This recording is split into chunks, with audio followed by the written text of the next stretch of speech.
Good evening, guys. Welcome back to a new episode. It's been months and months and months, but Coffee with Toffees has returned, and my first guest back is none other than a friend of mine who he's been around a while, and I had the pleasure of knowing him back when he was still just a guy in an apartment in New York. Nice enough to stop in before he heads off to Star Ladder. Congratulations on that, by the way, Mr. Jet Setter. And we're going to get the show relaunched. So, KoTLGuy, first I'm going to say thank you and welcome. And how are you feeling tonight?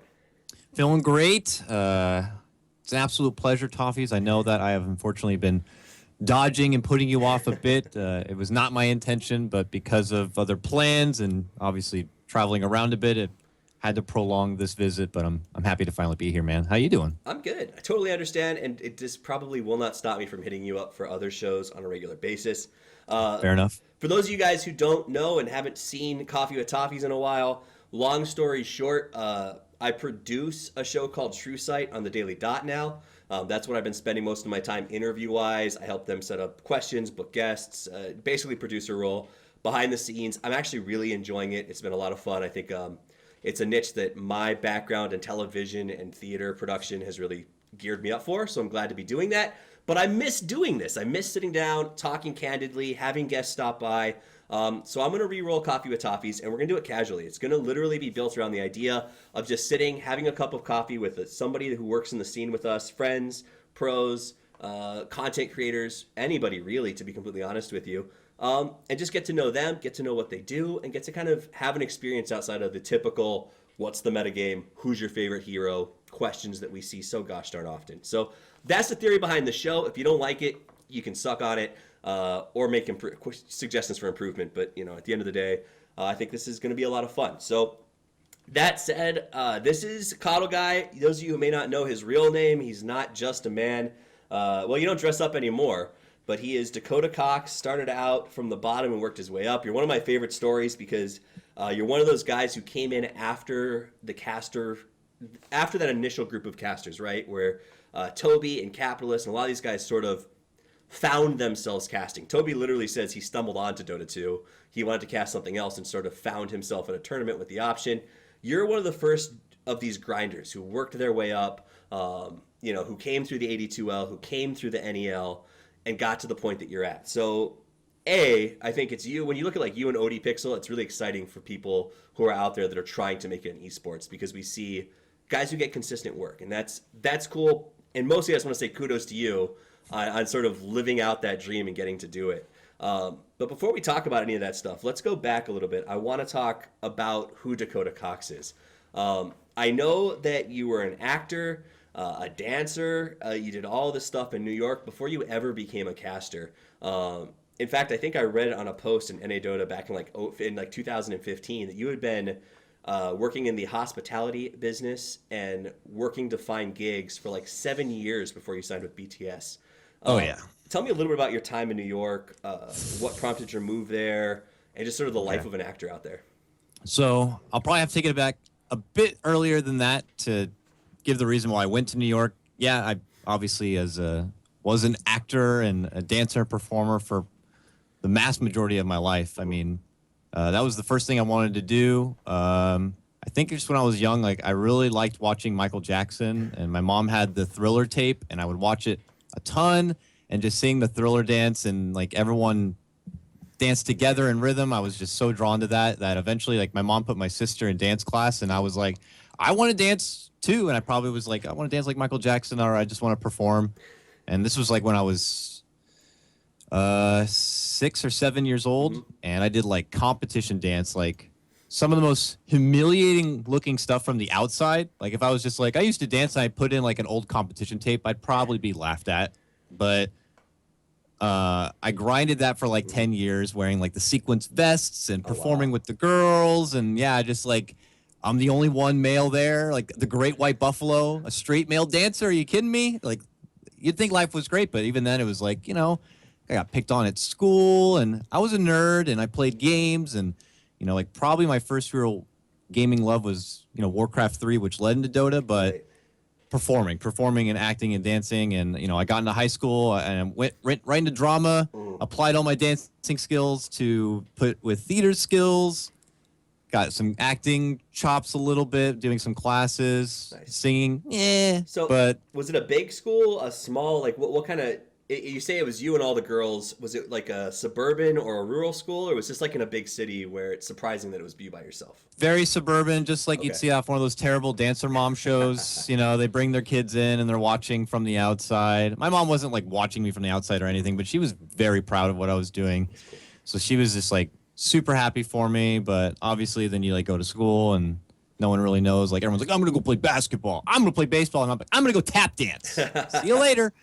But I love tapping. Actually, tapping is my favorite of the whole thing, and I still keep my shoes and everything like that. But because I was so driven to do theater, and I did love it, I love being on stage and performing, which conveniently still can apply to what I do now.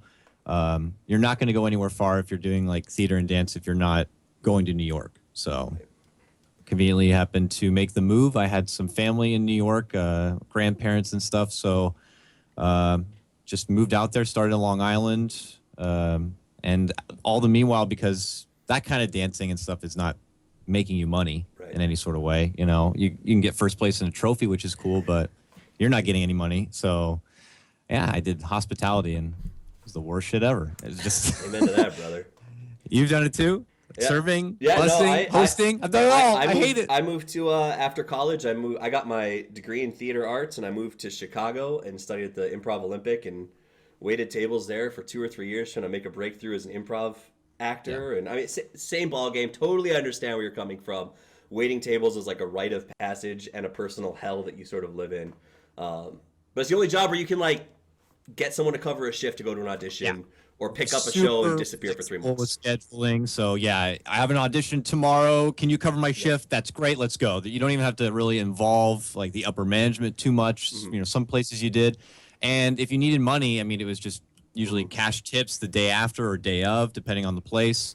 And I got pretty lucky when I went to New York. And coming into New York, I had an awesome 7-year, 6-year credential of serving at the time to bring with me. Something I'm not proud of, but I got a friend who got a really nice restaurant, and I got to work there, which brought in enough money to live in New York, but I wasn't making any money from theater and dance and stuff. I booked some gigs, and I did some stuff that did pay okay, and I eventually got my actor's equity card and got into the union, which was wonderful.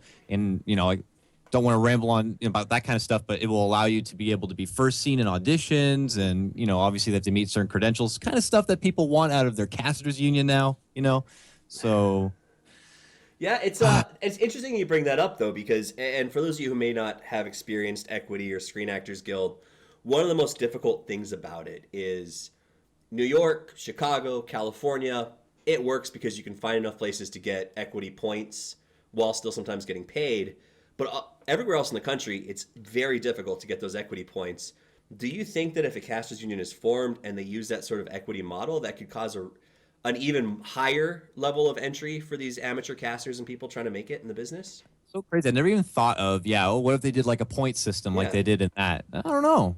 Who knows? Is there really that much of a talent pool out there? I mean, trust me, I fiend the scene, and I'm not trying to be like my own talent scout or anything like that, but I definitely like to see like where the potential's coming from and stuff like that, but I don't know. That'd be interesting. And I guess maybe if you talked about points and you said that points were added to the paychecks that they're getting, maybe it makes it a little more beneficial for these younger casters who are taking $10 a set, to try and grind it up to the top. And that's a tough thing that I think a lot of folks see happening. So you got your equity card, you kept sort of working in theater.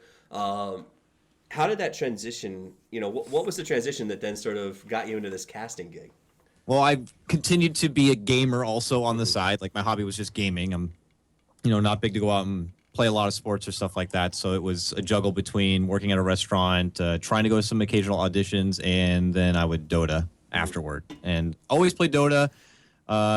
Since the start, I obviously there was not a huge competitive scene back then. It was just like you played in Cal with your friends, and you might have been able to beat a team or make it kind of far. And like one of my biggest like things at the time was like we took down this guy named Shang in a fight, and he was like a huge Dota player at the time, and I don't know. I did like in-house leagues for a bit, and I knew people like Grant and Mike, and they were all part of NA Dota, and I was there, and I did a lot of like the technical help. As he said in chat, like I even made graphical signatures for the people on the forums when I was younger, and I helped. They made then they went on to DXD, and I helped create a lot of the design for stuff on the website that they were throwing together, and I wasn't good enough to play with a lot of these guys. They were really good, and I thought I was okay. I mean, that was probably my best gaming prime of my days. That was probably as good as I was going to get, but who knows? But I kept with Dota. Eventually, TI came out. When I heard the announcement of Dota 2, I was like, well, I got to be there, and I had to be up at China time.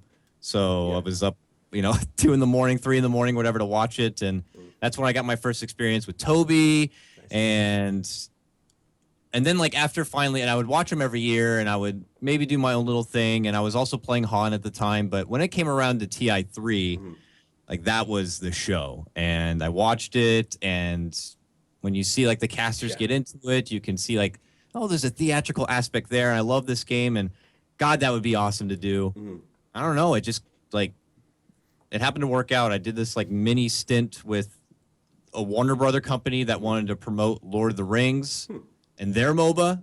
So they sent me a wig and beard, and I had to play the game in the wig and beard. There was me and like 3 other streamers, all not popular at all, doing this Lord of the Rings MOBA. We didn't even play against each other. It was us versus AI because they picked people on different time regions so that it almost happened through a 24-hour window. But we never played against each other. I just played against terrible AI in this terrible Lord of the Rings MOBA game. And then I took the wig and beard and got hammered one night off wonderful bourbon and decided I would put the wig and beard on and play my favorite hero at the time, Keeper of the Light, just go at it.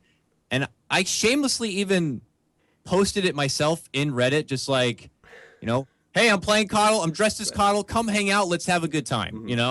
That didn't even take off at the time. It wasn't until I think the second time I did it that people just randomly started showing up. By that point, I was totally blitzed out of my mind and didn't really know what was going on. And then I just started casting as well, casting as KoTL. Right.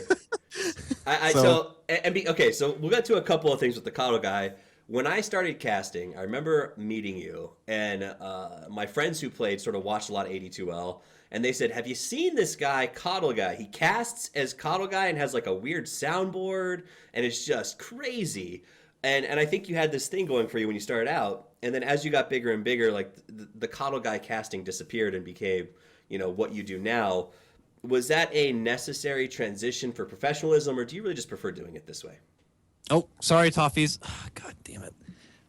You went out on my end because of my terrible audio device that everyone who's been watching me cast lately has known about now. I have this terrible little USB dongle for hearing my co-casters or hearing anyone on my Skype and stuff, but it seems to be dying out every once in a while, and apparently I might have breathed on it and died here. So I can't believe I have to do this on the guest end, but it's quite all right. There's only like 60 people watching, and I don't have any problems with small dongles. So once your small dongle's fixed.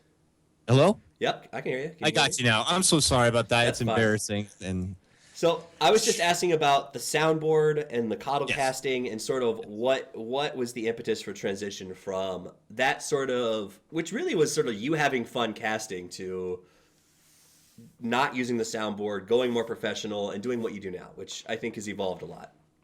I mean, obviously, like when you're starting out, it should go without saying that if you want to make it, you gotta get people to watch you. Yeah. So it feels like it was a bit of peacocking to like get the cosplay going and have the soundboard, but it's like I want to be able to innovate or bring in some new material or something, just so I could draw people in and get them excited a bit, and just get people watching. If you're just going to go in and just cast like anybody else, you're just going to be casting like anybody else, and no one's really going to give you the thought. And at the time it seemed to make people really excited and happy, so I was more than happy to do it. And obviously it helped me get that gig with 82L. They really liked what I was doing. I was super happy to have the opportunity to do something with actual teams and pro, because going into that, I was just like, I went to the Reddit Dota 2 Cast It subreddit where people just post their own personal random replays with a description like, this is what happened. You should cast it. It was an awesome pub. And I'm like, sure. And I did like 20 of them. I uploaded like 10 to 15. You can even still see them on my YouTube page now, like way old, terrible me casting and coddle out and everything. And then I would just send it back on the same thread, ask if they had any feedback, and that's where they could check it out. So I did that a bunch, and people told me what they liked, what they didn't like. I got the experience of doing the 82L, and then I got like this Helios tournament at the time, which was just me alone, and I grinded it out. I mean, it's a grind, and I think that's. I'm going to take a second here and do a shout out to the 82L. For sure. They're still going strong, guys. It's a great place to learn to cast. I learned to cast in the 82L. OD Pixel was an 82L caster. KoTLGuy was an 82L caster. It's a great amateur tournament that really, I think, has been a good starting point for a lot of people in the modern environment, trying to figure out where do you start, where do you cut your teeth, how do you learn to cast. I mean, I remember a cast that you and I did together. I think it might have been an NEL cast, where we were still learning how our audio equipment worked, to the point where I think you went and used the bathroom halfway through the cast, and we got to listen to the entire thing. So that was awesome. It was. Part was small. Is that when you heard me go to the bathroom too? We got to hear the entire stream. My bathroom is like seriously like within arm's reach. So of course, even with the door closed, and I can quickly get up, use it, and get right back. Yep. That was. It was fun, and it was where everybody sort of started out. Now, talking about starting out, there's somebody else that we don't talk about a lot, and I won't give out her name or anything because I don't think you've ever done that on stream, but it's your wife. And we know that she's supportive from like the journal that she's made you, and she made a hat to support the KoTLGuy thing. So here's my question first is, what was her reaction when, she's married to this dancer, this actor, this guy who goes to these auditions and waits tables, and all of a sudden she comes home and he's sitting at his computer in a big white beard and a wizard outfit, basically, doing this casting thing. I feel like if my wife walked downstairs and saw that, she'd think I had gone insane. What was that reaction like, and how'd that go? Before I jump into that, I want to give another shout out because we were talking about what helped me get to my place or help people at the time, and I want to shout out NEL because that was also a big factor. IX Mike or whoever being able to give out casting vouchers so you could just walk in and cast all of the NA pros at the time, and at the time it was Arteezy and Zai, and I still have like little item drops from those games with them on them and them playing it together, and being able to have those big names and casting with them was awesome. It's such a shame that the NEL, and I don't even know what's happening with Face It, but those were great opportunities for casters to cast big names and draw in people. So it sucks that that's gone right now, but that was also a huge tribute to me being able to get recognized. So shout outs to that. But also, yeah, of course, huge shout outs to my wife. Amanda's the most supportive person I know. Luckily, it wasn't like she just walked home and I was wearing a beard and on the computer and doing my thing. Like, I'd been gaming like through our whole relationship. We've been together forever. So she knows that I'm a big computer fiend. She's not really surprised. I mean, I was with her when I was playing even Dota 1 at the time. But she never did think I would be doing it in a sense where it would be like a job or anything like that. And, it wasn't, she knew that like my drive for theater and stuff wasn't as what it used to be, and that fire was kind of extinguishing a bit. I just wasn't passionate about getting up every morning and hitting up the auditions and being there with everyone else who all wants the same bit, and they're all foaming at the mouth for it. It looks exactly the same. Yeah, and now we're just doing the same thing in Dota right now, so. But you're on the front end, so it's okay. I have to attribute that because that helped with doing the grind. I was happy to just perform in front of two people, many games and stuff like that, and have the one person go, "Hey, great casting." It's like, thanks, man. That one guy. No, it's true. For those of you who don't know, Dakota is the man responsible for literally blowing my mind once.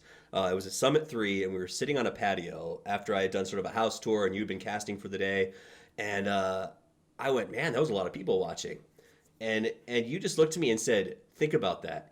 Think about how many people sit in a high school stadium. And I was like, wow, I used to do theater in front of that. That's really cool. And he said, think about a regular theater. And he goes, you literally just did a house tour in front of us, the equivalent of a NFL stadium times 2. And like literally, I was like, holy cow. What's that like? I mean, when you were an actor, I assume your acting career was like mine, where if we sold out a 100-seat house, we were ecstatic. And now you do a stream, and like I'll close the stream and be like, oh, 5,000 people, kind of a weak night. I mean, explain that transition to me. Is that surreal, or has it just become commonplace for you? I don't know why it was, but I was caught up on the numbers quite a bit. Like the first time I cast in front of 1,000 people, I was like, this is up there. This is some of the most people I've ever performed in front of. I mean, I was used to working in theater houses for like maybe 400 people. I think when I was younger, I did the Nutcracker that happened to have a 1,500 room seating or something like that. But you're sitting there and you're like, oh my God, this is like an arena of people right here. I just imagine myself over the intercom. I want to drive the hype and stuff like that. And yeah, it's still that feeling, that live experience. You could stutter over your words and you got to make sure you can kind of shake it off or move forward. You don't want to be drawing attention away from yourself, but it is different in a sense because for something like Dota, it's like you are not the center of the show, especially when you're casting. Like the show is the game, the people involved and all the action, and you're just helping to build the hype. So it definitely took a lot. And I know for a lot of people, they miss a lot of the showmanship and the coddle and the soundboard. And nowadays, there's obviously a lot of logistics involved. I can't just hit like a certain soundboard item without the whole VOD being muted or with people freaking out. But, you know, I can't be drawing attention away from the game because I'm wearing a coddle outfit. And, you know, so it's been a bit interesting. I miss the olden days, obviously, as well. My hat's right there. The plans of future cosplay is not out of the question, but just with how the game is and how the game should be the center of the show, I think is how it should be done. 100% agree. So you mentioned Nutcracker, so we'll pull this up for everybody who's watching. A little Nutcracker picture here. I was a soldier, so... Okay, this is just you doing ballet, and I asked KoTLGuy, who's our resident ballet expert, to give us a critique. Phage. And Phage says that you need to really work on pointing your feet and your turnout, just so that you know what to work on. But there's a picture for those of you guys watching. Now, let's talk a little bit about... I don't want to get off topic of your wife just yet, because...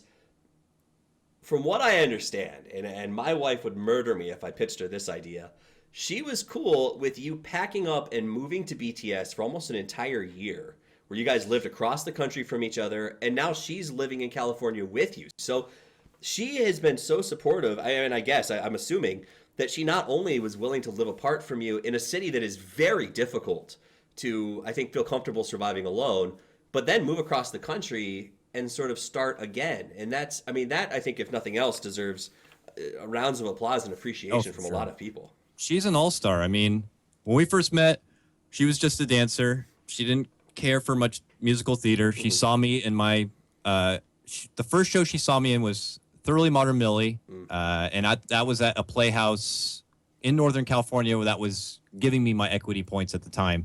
She saw the show and she's like, I love it. I want to do musical theater. And, you know, then she got her first gig doing Cinderella, and we were theater people and we both wanted to go to New York. And then, you know, obviously I already talked a bit about how my fire died for that. And then BTS rolled in, and obviously for a lot of that kind of work, it's best to be there in person. I was comfortable being back in California, which is fine. But yeah, the time apart was pretty ridiculous. But we talked about it a bit. I told her that this was something I really loved. She saw that my drive to do this kind of stuff was back, and she could tell it made me happy. So she was more than supportive. I got to go out to California for months on end, and ever since then it's been lots of travel breaks. But she's been my rock, if you will. So if I had a soundboard, we'd run a round of applause right now for KoTLGuy, as she's done a Let great me job. see here. I don't want to be too much on cue here, but if I still got it, I should be able to. Well, no, I don't know if this is working. No, I can't do it. I'm not that good, unfortunately. Well, here. that was crowd noise to appreciate KoTLGuy. Yeah, wait, hold on. There we go. All right. I like it. So It's that's still here. I have it. I have the thing, you know, so it's like little throwback. I like it. Yeah. So what I have heard is that she is teaching Pure Barre, whatever it's called. just bar. So It's workout just, class. And I'm guessing, and I'm putting this together from Twitter photos, that you and the BTS crew went and took one of her classes, and that it was super intense. It's ridiculous. I don't even really know how she got into doing this Pure Bar thing. It's some sort of crazy like aerobic workout system. I figured it was like a Taibo or you know, whatever, like the latest craze and stuff like that. Which maybe it is, but I got to go. We somehow got the BTS crew to go. We're like, this is great team building skills. We've been looking into a lot of ways that we could do stuff together and be able to like build our chemistry with each other, so that whatever we do, we're able to like really just make it feel super easy. So we're like, well, why don't we go to Pure Bar, check it out?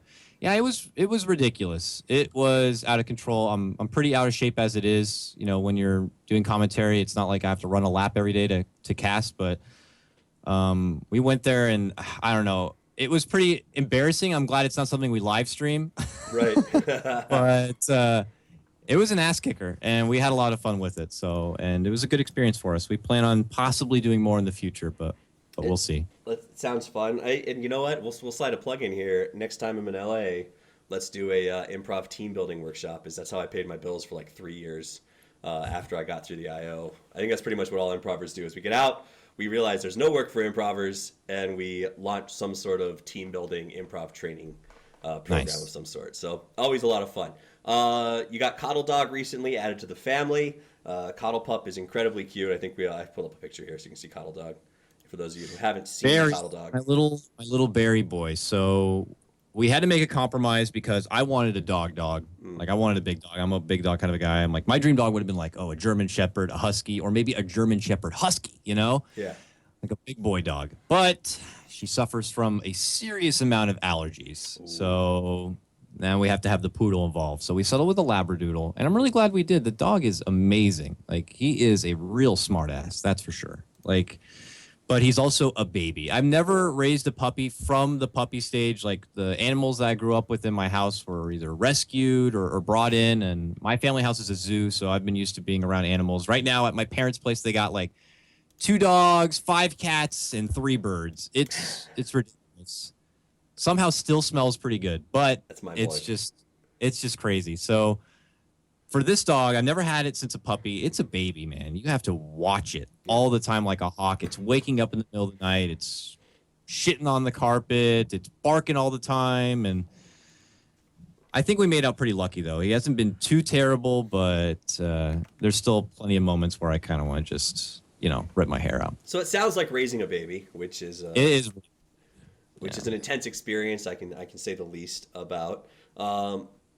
So you've got the dog, you've got all this stuff going on, and there's something that I think is interesting. You've definitely been doing really well, and I think that we can all say that you're one of the most established hosts at this point.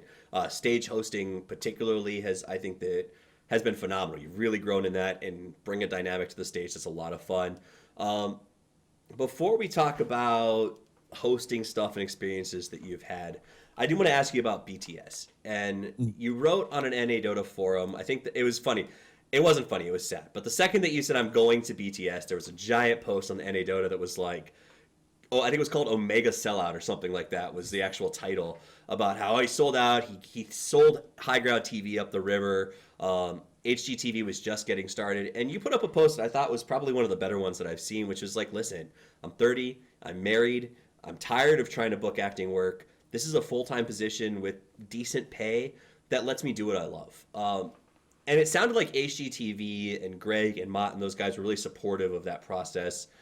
Without going into like tons of, detail, was HGTV supportive of that move? And I guess For sure. Okay, so they've been great. And the other question sure. is this.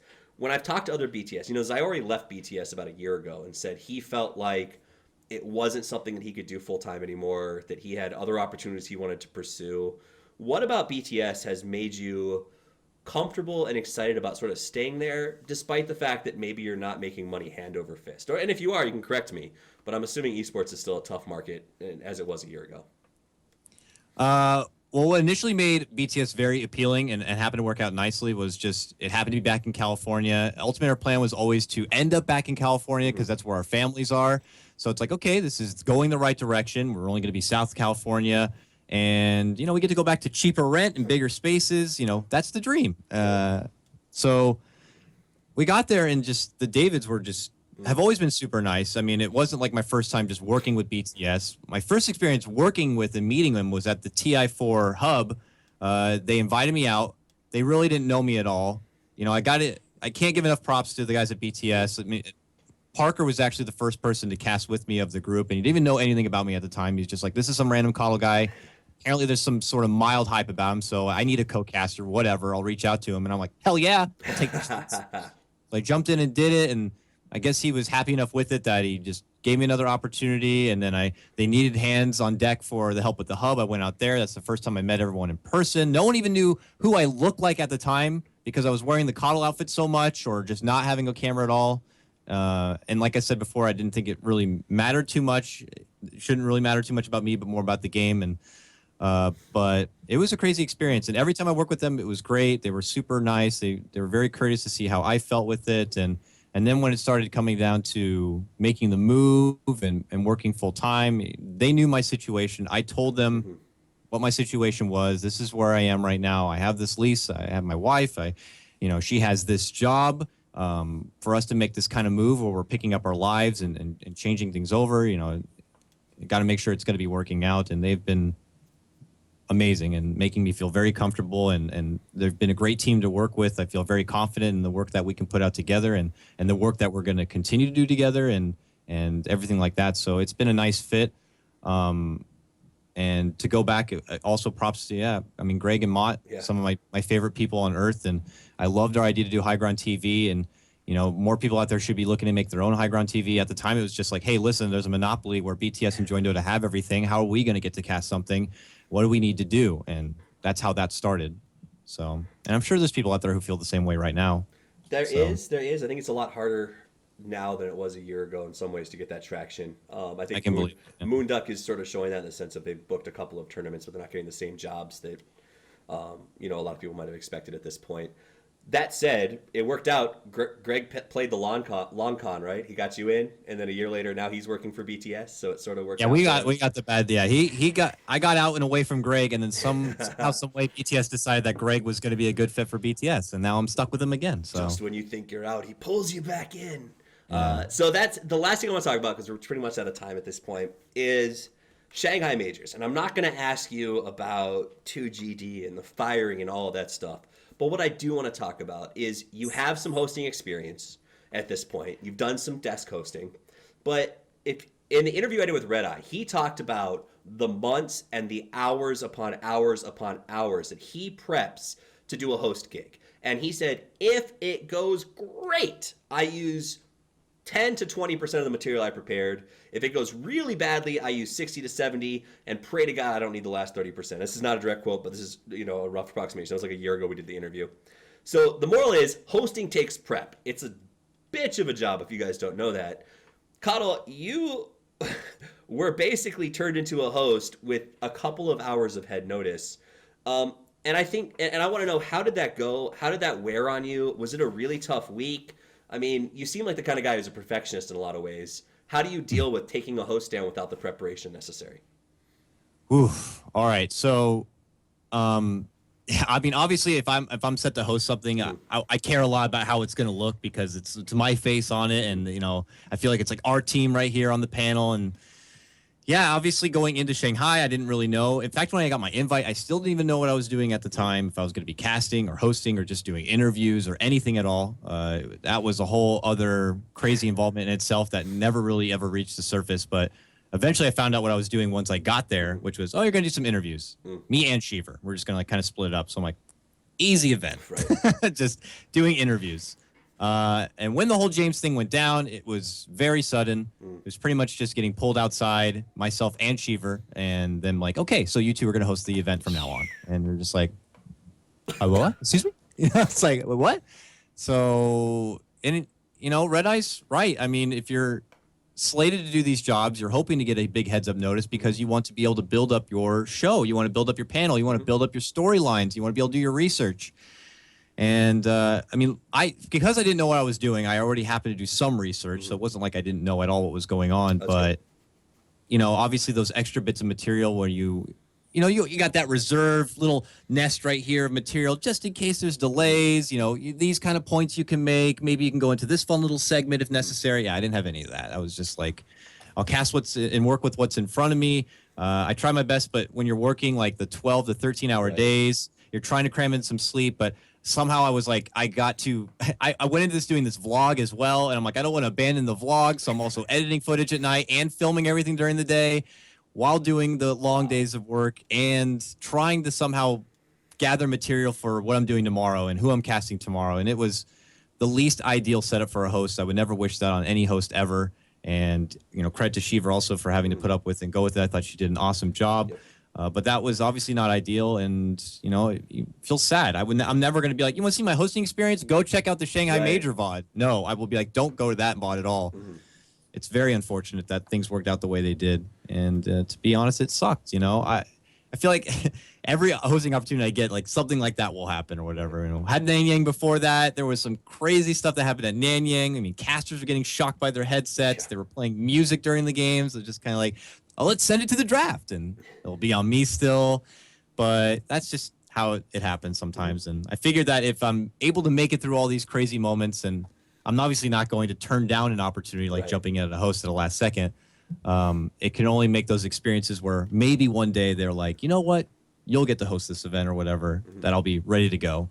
So Absolutely. I mean, you learn from those moments, and I think that a lot of us, those of us who understand this sort of stuff, were really impressed by you and Shiver's performances, stepping in on such short notice and really making it work. Yeah, there were no pocket pulls, but the fact that you guys know everybody on the panels, that you know the teams so intimate from all of the work that you do on a regular basis, it plays well, right? Because if you had to guess, how much Dota do you watch? Not just casting, but between casting and watching and researching, how much Dota do you believe that you watch in just a week? oh my God, I don't know. I seriously, like, people think I like fiend Twitch, but what they don't know with my setup is like, I don't have cable TV. Twitch is like my TV now. Like, that's what I have running up in the background. And I'm like, oh, multi-Twitch, that's awesome. So I can have 4 channels at once or whatever. And it's like, I don't know. Like, part of it, like when I say stuff like this, I feel pathetic. But on the other hand, it's like, I don't get to see my friends very often in this line of work. We all live on opposite sides of the planet, and we are blessed enough that maybe at some opportunities we might work an event together and see each other once a year, maybe. Yeah. So, and I'm not a guy who's like, oh, I'm going to go out to the bar and watch the game and meet up with my locals or whatever. So, I don't know. I like tuning in, saying hi to my friends. As far as watching Dota, if there's an event going on, I'll have it up somewhere, in here. I'll be getting ready to cast. And in between games, I have Dream League running in the living room for the dog. So I don't know. If I had to guess how many hours a week, I mean, I'm watching Dota at least, I don't know, 5 hours a day at some point at least. I don't know. I watch a lot of Dota. A lot. Do you find it hard to play Dota since you watch so much Dota? Do you find yourself burned out at the end of a research day, etc.? I mean, if I'm casting in a full day and doing research or working an event, I'll definitely have to take a brief hiatus from playing a bit, but I definitely get the itch like everyone else. I got to go back and keep playing. Like, Right. I'll probably play tonight. God, it's the worst. And then you hate yourself Right? after, and you're like, why am I playing? I can just watch. I can watch Dota and be happy. Right? They're like, we're doing a ranked experiment. You're like, I should just stop ranked for 3 days and go watch Dota instead. But you end up playing. It's just Oh, the they way got it rid of is. AP? Oh, I'll go try it out. Right. Oh, that guy's my captain? He's telling me what to do? All right, back to watching. Brutal, brutal. Well, that's really all the time that I have today. I'd love to. I mean, at any point when you want to come back and just chat, stop by. I hope that you guys watching enjoyed sort of the new format, which is just casual, and I think that we learned a lot about you. And I think that the one thing that I hope everybody takes away from this is just how awesome KoTLGuy is. When I took a class, in college, I took this insane class that no other university offers, and it was called Audition Workshop. And they basically told you at the start of the class, we want to simulate what it means to be an actor. Your relationships are going to come to an end. You're going to hate your life, and you're going to realize that if you can do anything else, you should go do it. And sure enough, my girlfriend left me halfway through that class, and I realized just what it takes to have a spouse willing to support you in a business like this, in a business like acting, because of our travel hours, because of the work that we have to do constantly.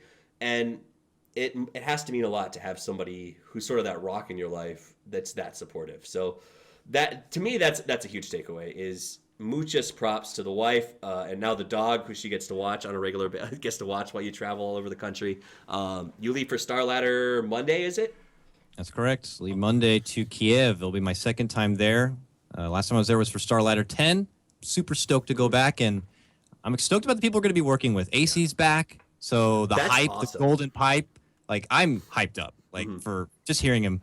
And yeah, Fogg's going to be there. Reborz, who hasn't been able to really work too much LAN experience, is going to be there, and we get to see him on camera, and I'm sure he's going to bring his best performance. You're talking about up and comers, like, when they are given these opportunities to finally work a LAN, they certainly will, I would hope so, at least make the most out of it here. So I think we're going to be seeing, AC trying to work hard to make a big comeback, Ryu taking advantage of it. Fogg's coming. He has not been in the limelight for a while. There's going to be a lot of people who are going to want to put on their best show. So 100%. it's going to be it's going to be an awesome land. And Ryu's been grinding for a long time, so I'm glad to see him get the opportunity. Do you have any shout-outs before I do my housekeeping at the back end? Yeah, I mean, just shout-outs to all the supporters. I mean, yeah, the wife's been wonderful at supporting me, and I love her to death. But also, what makes good is having a good company, good surroundings, and good people to contact with. And I would never want to ditch the people that I was starting things out with and doing this grind with. I don't want to be touching or losing base with any of them. And the people who have just been like, oh, you're doing great work, and we appreciate you, hosting on short notice or doing this cast. Like, I do it for you guys, It's the casual saying, but, it's really how it goes. When I was doing theater, you're able to finish the show at the end and go see the audience, and your friends would come back, great show, it was awesome. And you kind of get that here still, which is nice, and I love that. So thank you. Awesome. Guys, if you want to tune in Sunday, we're doing a new Around the Pit. It's been gone for a couple weeks because of birthdays and Easter and all that. Ryu is going to be joining me as our first guest on that show. I'm looking for 2 more, so I'll update you on Twitter as that goes along. But excited to see Ryu at Star Ladder. He was my roommate at Summit 3, so I got to know him pretty well there. So we're bringing him on to Around the Pit. Should be a lot of fun, so make sure you guys tune into that Sunday night. And obviously, a big shout out to our sponsors, Razer, Asus, and Pro-Built Systems. Honestly, without those guys, especially Pro-Built Systems, because my computer blew up, and that's why the show's disappeared for 6 months. They built a new computer and sent it out so that we could keep making stuff. So big ups to them for making it possible. Guys, I appreciate you tuning in. This will be on the podcast. It'll be on YouTube. If you're listening on the podcast and hate me for putting pictures up, you can go to the YouTube and look at them later. That said, thanks again, KoTLGuy, for being here. I really appreciate it. You can follow him at KoTLGuy. You probably already do. And if you don't follow me, it's at Toffees TV. Love to have you stop by and hit that follow button. Have a wonderful day. Thanks for tuning in. And as always, Toffees out.